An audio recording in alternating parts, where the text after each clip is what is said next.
नमस्कार, स्वागत आहे आपल्या सर्वांचं माझ्या किचनमध्ये।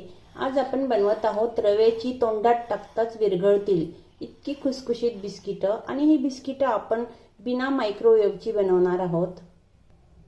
ही बिस्किटं तुम्ही 1 महिना आरामात स्टोअर करून ठेवू शकता। मुलांना टिफिनला सुद्धा देता येईल किंवा मग प्रवासात जायचं असेल तर प्रवासाला सुद्धा घेऊन जायला खूप छान असं हे ऑप्शन आहे। एक बिस्किट मी आपल्याला तोडून दाखवते। अतिशय क्रिस्पी आणि कुरकुरीत मस्त असं हे बिस्किट बनतं, बघू शकाल आपण।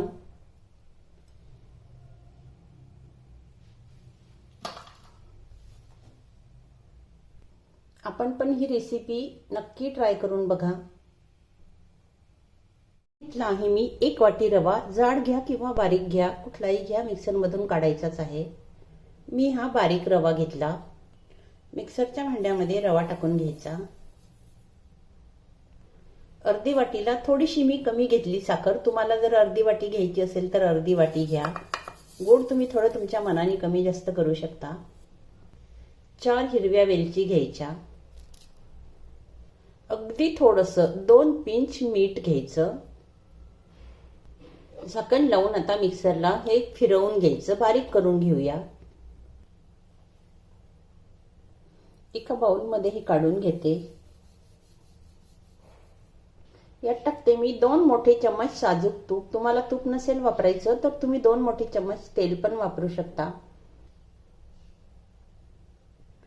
पाव वाटी सुक्या खोबऱ्याचा किस घ्यायचा। हा मी घरीच किसून घेतला आहे सुकं खोबरं, तुमच्याकडे नसेल तर रेडीमेड घ्या। हे सर्व साहित्य मिक्स करून घ्यायचं। याला आता आपल्याला हातानेच भिजवायचंय। हे सर्व साहित्य आधी हाताने व्यवस्थित मिक्स करून घ्यायचं आणि नंतर याला आपल्याला भिजवायचे।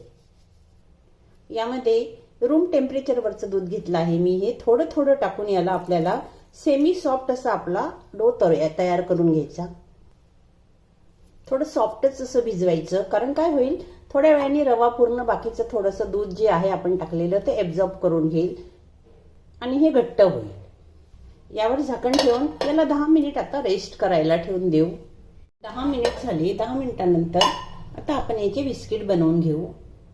हे आता थोडं घट्ट पण झालं आणि याला खूप मळू नका, म्हणजे छान असे क्रॅक दिसले पाहिजे।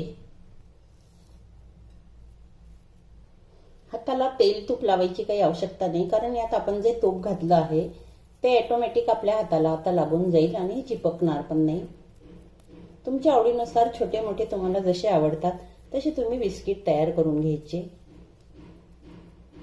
असं पेड्यासारखा आकार द्यायचा याला। हे घेतले आहे मी एका डिश मध्ये थोडेसे पांढरे तीळ। हे जे बिस्किट तयार केले याला हे तीळ लावून घ्यायचे।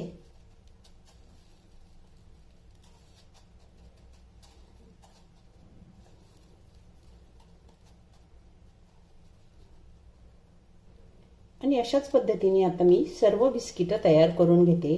तुम्ही तीळ पण लावू शकता किंवा इथे मग वरून तुम्ही सुकं खोबरं पण लावू शकता, पण तीळ जरा जास्त छान दिसतात आणि लागतात पण छान।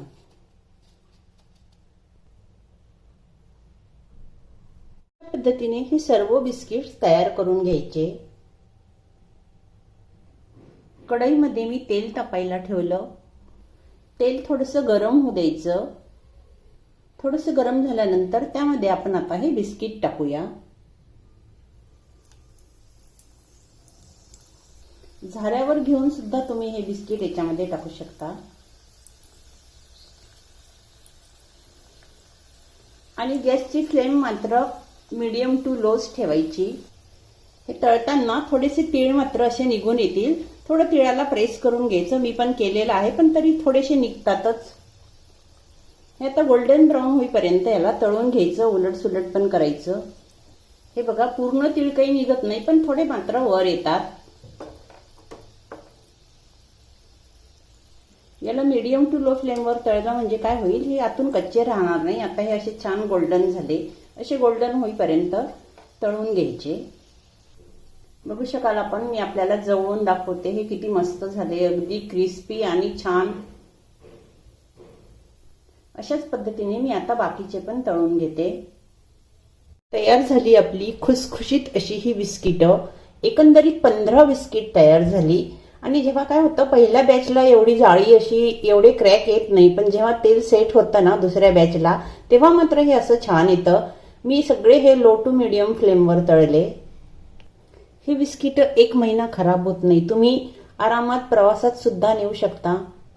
तर आपण सुद्धा ही रेसिपी नक्की ट्राय करा. पुन्हा भेटूया अशा छानशा रेसिपीसह. तोपर्यंत धन्यवाद.